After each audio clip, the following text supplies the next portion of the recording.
The problem we had with the whole last scene with the ETs, we had all this footage. I mean, thousands of, I wouldn't doubt if we had over 100,000 feet. And we took the rolls and laid it out in the carpet throughout the whole apartment. We had rows and rows of dailies that we've never seen. And what we started doing, we started running every roll. Very patiently, we took notes on every roll of dailies. And then off those copious notes, Steve would say, look, I like this shot, I like that shot, try to do it in this order, try to see what you could do to build it.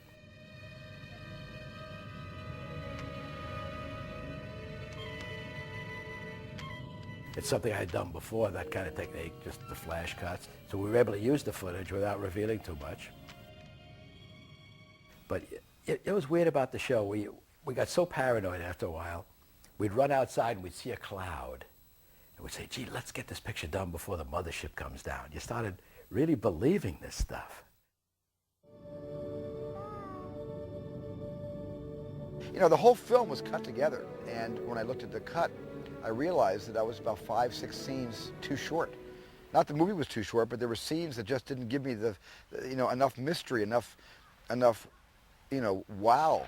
There was just not enough wow in the beginning. And said to Mike on, Mike, I've underwritten the screenplay. I got to write 6 more scenes. I went ahead, wrote 6 more scenes, got Bill Fraker to photograph them for me.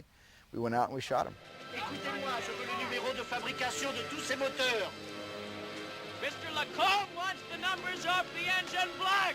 Originally in my first script, I had written that Truffaut's character goes up the Amazon and finds, through thick jungle growth, almost like those kind of crop rings, crop circles. And inside each crop circle is one of those torpedo bombers from Flight 19 that mysteriously disappeared over the Bermuda Triangle right after World War II. And we couldn't afford to do it. It was too much money to go to the Amazon, to go to South America to shoot that whole thing. And I just thought maybe we could just make it cheaper by getting rid of the Amazon, but keeping the Flight 19 and doing it out in the California desert with big wind machines kicking up a huge dust storm. Who flies crates like these anymore? No one. These planes were reported missing in 1945.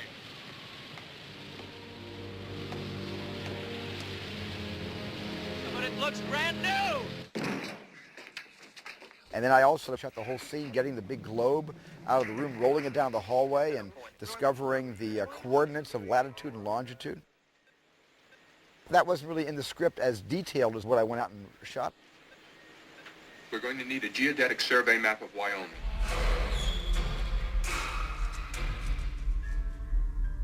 We reshot some inserts of the screws coming up.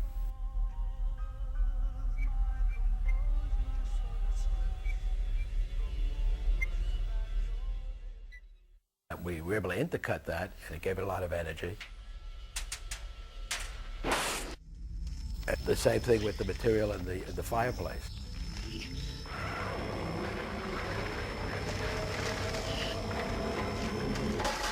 You structure it out, mount it together, see if it works, and make adjustments.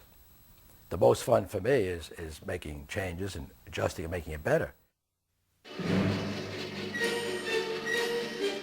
I think that there's something about Steven's movies that require almost that the music be a partner in the narrative, and that it either follows the story or leads the story or describes the story. Probably all 3 functions, you know, as we go through the film. Most of John's scores are characters in films. He's like, you know, always the 7th or 8th character. In a 7-character movie, he's like the 8th character.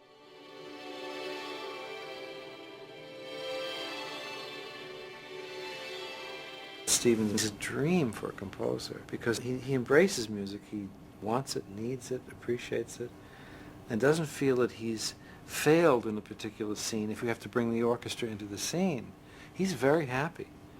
And if I say it has to be a bigger orchestra, we have to have voices for this, he loves that. It's part of the spectacle, part of the theater, I guess, of what filmmaking is for him.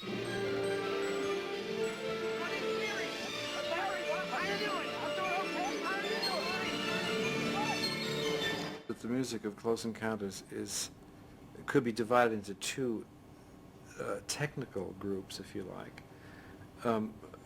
One is a kind of romantic area, one side of it, where the notes are recognizable as notes and have tonal harmonies.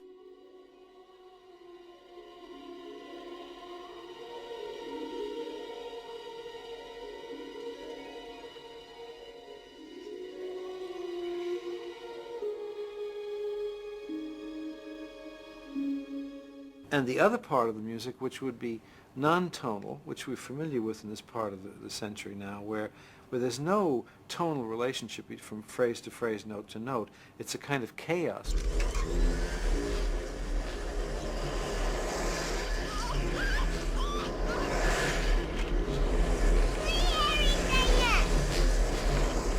And the film demanded both of those approaches, one on top of the other. One scene very tonal, very literal, very concrete, and the other music totally abstract and disassociated in the way the intervals are connected to each other.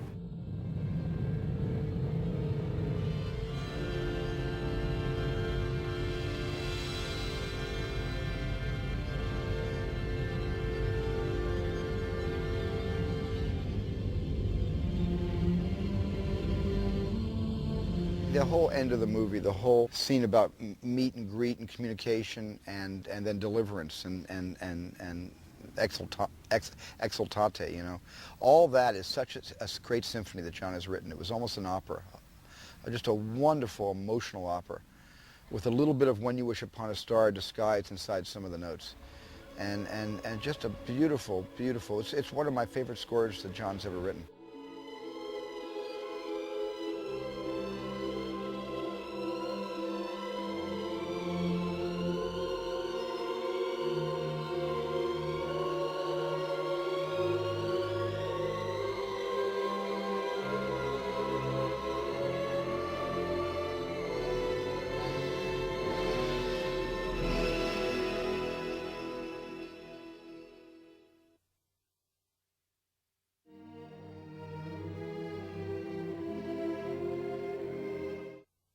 I was trying to get Columbia to let me finish the movie the way I wanted it to be finished, but they were having big financial problems in 1977, and they needed the film to come out during Christmas, and I was hoping to come out the following summer because I couldn't make Christmas, but they kept insisting, not only must you make Christmas, because our whole company is at stake, we're all counting on this film, you have to make November, so I had no choice. After the film's success, I went back to Columbia a year and a half later. I said, now let me finish the film the way I had always intended to. I want to recut certain scenes, and I want to shoot a few more sequences. And then they said to me, we'll give you the money. It was about $1.5 million to do that for the reissue. If you show the inside of the mothership, give us something we can hang a campaign on. And so I compromised and had Richard Dreyfuss walking inside the mothership, which I never should have done, because that should have always been kept a mystery, the inside of that ship.